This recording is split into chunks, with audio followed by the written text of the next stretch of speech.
Question number 2 में क्या बोला है? क्वेश्चन नंबर 2 में बोला है कि आंधी आने से, ध्यान से क्वेश्चन को सुनो।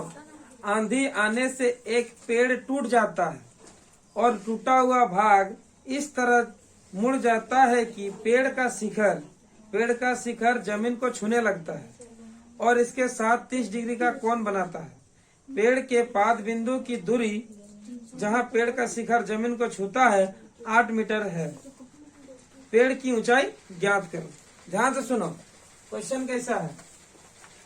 एक पेड़ था, एक पेड़ है, एक पेड़ का पाद बिंदु इसको बोलते, ठीक है। तो पेड़ का पाद बिंदु ये वाला है और ये जमीन क्या होता, आंधी इधर से आया तो पेड़ क्या हुआ, यहाँ से ना टूट गया।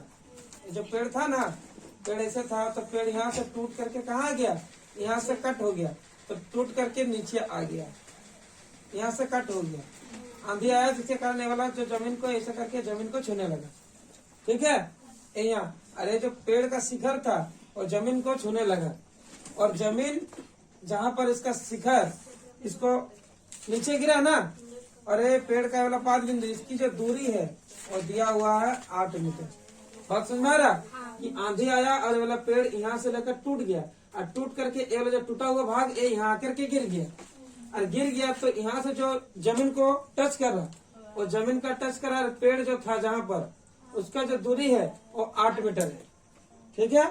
तो हमको संपूर्ण पेड़ का ऊंचाई ज्ञात करना है, पूरा पेड़ का ऊंचाई हम लोग को ज्ञात करना है। तो सबसे पहले लिख देंगे इसको ए, ठीक है। तो इसी को लिख दो, इसको लिखो ए, इसको लिखो बी, इसको लिखो सी और एस को लिखो डी, ठीक है। यहाँ पर क्या होगा, पेड़ सीधा रहता है इसलिए क्या डिग्री होगा यहाँ पर 90 डिग्री। और यहाँ कितना का कोण बनाता है, कुछ दिया हुआ है 30 डिग्री का कोण बनाता है। कितना डिग्री का? 30 डिग्री का कोण बनाता है बोल दिया क्वेश्चन में, ठीक है। आप बताना है, हम लोग को पेड़ की ऊंचाई ज्ञात करना होगा। तो एक थोड़ा मान लेंगे, माना कि पेड़ की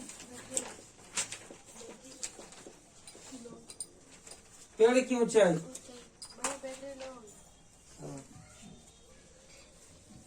माना कि पेड़ की ऊंचाई समझो क्या है, बीडी। पेड़ की ऊंचाई को क्या मान दिया हम लोग, बीडी, ठीक है। पेड़ की ऊंचाई बीडी हो गया। और एक चीज देख लो, एक चीज समझना, ये जो एडी था, ध्यान समझो, ये जो यहाँ से ए और डी यही वाला भाग गिर करके इधर आया ना, तो एडी तो ही एसी है ना, क्योंकि ए वाला भाग यहाँ से यहाँ गिरा और यहाँ पर आकर के मिल गया। जैसे मान लो एग्जाम्पल के तौर पर ये देखो, यहाँ से टूट गया, यहाँ से ऐसे था, यहाँ से टूट गया, टूट करके नीचे आ गया, तो इधर जितना दूरी तो उतना ही ना आ गया। तो उसी प्रकार से यहाँ लिख देंगे कि एडी जो है वो बराबर होगा किसके, एसी के। होगा या नहीं? क्योंकि वही वाला भाग गिर करके यहाँ आया ना, इसीलिए एडी और एसी क्या होगा, बराबर होगा। लिख दिए, समझ में आ गया। अब हम लोग के समकोण त्रिभुज, जिसमें हम लोग को क्या, पेड़ की ऊंचाई मतलब कि ये वाला ये दोनों को भी ज्ञात करना होगा। ये तो दिया है, इसको भी ज्ञात करना होगा, इसको भी ज्ञात करना, फिर इसको जोड़ देंगे, क्योंकि ये वाला चीज और ये वाला चीज एसी और एडी तो बराबर है। तो यहाँ से यहाँ और यहाँ से इन दोनों को जोड़ेंगे तो पेड़ की ऊंचाई पूरा पूरी मिल जाएगा। तो हम लोग को दोनों चीज को निकालना होगा, ठीक है। तो सबसे पहले कौन सा निकाले, इसको बोलते हैं क्या, नीचे वाला को, जिसे हम पहले बता दिए थे कि ये वाला कौन के लिए बात हो रहा था, ये वाला होता बी, ये वाला होता पी, ये वाला होता एच। तो बी और पी, इससे मतलब 10 से करो, क्योंकि पी और बी है ना। तो हम लोग लिखेंगे समकोण त्रिभुज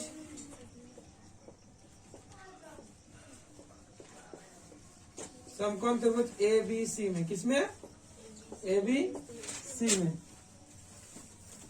देखो यहाँ हम लोग को लेना होगा 10 वाला, तब ये वाला होगा, ये वाला होगा पी, ये वाला हो गया बी। तो 10 का फॉर्मूला क्या होता है, 10 का ऐसे लिख दो,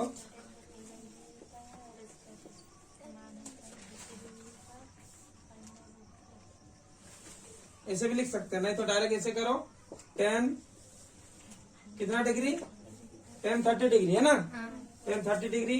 तो क्या लिखेंगे हम लोग, 10 का क्या होता है, पी बटा बी। तो P बटा B। एक बार लिख दिए। tan 30 का मान क्या होता है? एक बार लिख सकते हो, tan 30 लिख दिए। उसका बाद P मतलब हो जाएगा AB। P मतलब क्या हो जाएगा? ये तो कहीं वाला P है ना, तो P मतलब हो जाएगा AB और B मतलब BC। BC हो गया। ये समझने के लिए था, ये वाला नहीं भी लिखोगे तब पर भी चलेगा, इसको मिटा दो तब पर भी काम चल जाएगा। बात समझ में आ गया? तो आगे तुम्हारा tan 30 AB बटा BC। अब tan 30 का मान देखो यहाँ पर लिख दिए हैं। tan 30 का मान क्या तो 1/√3। तो tan 30 का मान हो जाएगा 1/√3 बराबर कर दिए। AB का मान कितना दिया हुआ देखो, AB तो कुछ नहीं है, तो AB ये रहेगा। और BC का मान कितना है? BC कितना है? 8। क्रॉस मल्टीप्लाई करें इसको इससे, इसको इससे, तो हो जाएगा √3 AB हो जाएगा और 8 के 8 इतना आ जाएगा। अब AB बराबर अगर हम लोग करते हैं 8, गुना में था तो किस में आ जाएगा? तो इसको समीकरण 1 ऐसा मान के भी कर सकते हैं, यहाँ रख के भी कर सकते हैं। ये हो गया। इसके बाद AB हो गया, लेकिन AB का मान पूरा निकल गया 8/√3। अब हम लोग निकालना होगा इसके साथ ये वाला AC को, ठीक? AC कैसे निकालेंगे? ऐसे निकालो।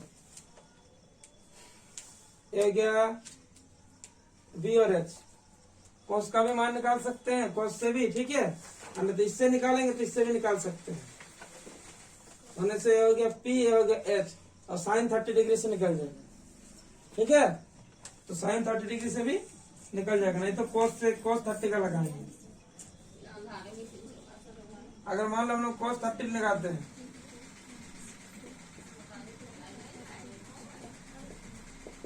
अगर हम लोग cos 30 लगाते हैं तो cos 30 का माना तो जो साइन का यहाँ पर आता है ना, साइन का 60 हो जाता cos का, है ना। जो साइन का मान, साइन का 60 डिग्री होता है, cos का 30 डिग्री, ठीक है। तो इसका मान ये वाला आएगा, तो इसको पहले लिख दो कि cos का मान क्या होता है? B/H। कौन वाले लिए देखो, ये वाला हो गया B, ये वाला हो गया H, क्योंकि इधर वाला H होता है, देखो इसमें लिख दिया H हो गया, ये वाला B। हम लोग ये वाला का मान निकाल लिया अभी, ये वाला। अब ये वाला निकालना है ना, तो ये वाला निकालने के लिए H होगा, तो H तो इसलिए लिख दिए P और H से, ठीक। अब cos 30 डिग्री का मान क्या होता है? √3/2। तो √3/2 हो गया cos 30 का मान। अब यहाँ B मतलब हो जाएगा BC, B मतलब BC और H मतलब हो जाएगा AC। हो गया। अब यहाँ लिख देंगे √3/2 हो गया बराबर BC का मान कितना दिया हुआ है? 8 दिया है, तो यहाँ क्या लिखेंगे? 8। और AC का मान वो तो निकालना है, यहाँ लिख दो। क्रॉस मल्टीप्लाई करें, इसको इससे करेंगे तो आ जाएगा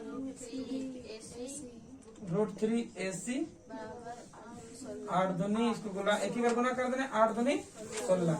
अब AC बराबर हो जाएगा 16, एक गुना में था किसमें चल जाएगा? भागा, ठीक है। तो कितना आ गया? 16/।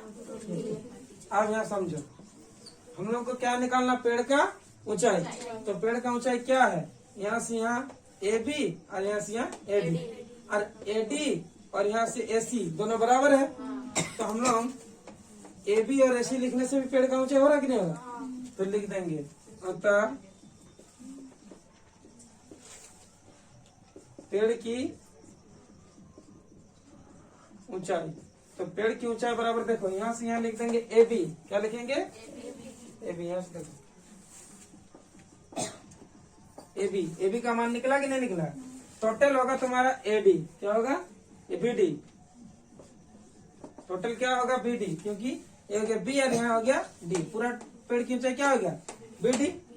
तो BD बराबर होता है AB plus AD। AB plus AD होगा कि नहीं होगा? अब देखो यहाँ लिख देंगे BD, ए बी का मान तो ए बी रहेगा, और जहाँ पर एडी था, एडी की जगह एसी लिख सकते हैं कि नहीं? तो इस एडी की जगह क्या लिख देंगे? एसी। अब ए बी का मान कितना आया है? ए बी का मान 8√3, तो यहाँ लिख देंगे 8√3 प्लस एसी का मान आ जाएगा 16√3, है कि नहीं? एसी का मान, इन दोनों को जोड़ दें। अगर जोड़ते हैं तो क्या आता है? √3 को करेंगे तो क्या आएगा? √3 आएगा, √3, और ऊपर में सेम टू सेम आएगा 8 और 16, तो कितना आ जाएगा? 24/√3। क्या आ जाएगा? 24/√3। लेकिन 24/√3 को हम लोग काटते हैं, ठीक है? हर का परिमेयकरण करेंगे इसको। क्या करेंगे? हर का परिमेयकरण। हर का परिमेयकरण का मतलब होता है नीचे अगर √3 में है तो यही √3 को यहाँ भी लिखेंगे √3, यहाँ भी लिखेंगे √3। कर दिए। अब √3 कर देंगे तो इस 24 को अगर √3 से गुना करेंगे क्या आएगा? 24√3। और √3 अगर गुना होता है तो पता है दोनों में से एक तो बाहर निकलता है, तो क्या निकल जाएगा? 3। 3 का पारा में 24 काटेगा, 3 1 के 3, 3 8 24। आंसर आ जाएगा 8√3। मीटर में है तो मीटर में है, मीटर में। ये तुम्हारे आंसर हो गया। बात समझ में आ गया? फिर से यहाँ समझ लो, ये तो समझ में आ गया होगा, है ना? इसको समीकरण 1 2 नहीं लिखने से भी चलेगा। अब यहाँ पर देखो, समझना यहाँ थोड़ा, क्योंकि बी और डी ये पूरा दूरी है पेड़ की ऊंचाई, तो पेड़ की ऊंचाई BD बराबर क्या लिखेंगे? यहाँ से यहाँ AB और यहाँ से AD, तो AB और AD यहाँ पर लिखिए, AB और AD। अब AB तो वही रह गया, लेकिन जो AD है वो AD और AC बराबर था। यहाँ पर देखो AD और AC क्या है? बराबर। तो जहाँ पर AD लिखे वहाँ पर AC लिख सकते हैं, तो यहाँ पर जहाँ AD था वहाँ क्या लिख दिए? AC। अब AB का मान था 8√3, 8/√3, ये देखो AB का मान लिख दिए, और AC का मान था 16/√3। फिर इन दोनों को जोड़ दिए तो आ गया 24/√3। फिर √3 आ गया, इसका हर का परिमेयकरण कर दिए, 24√3/√3 क्या आ जाएगा? 3 आ जाएगा। इसको काट दिए 8 से, तो क्या आ गया? 8√3 मीटर आंसर। इस तरह से इसका आंसर है, ठीक है?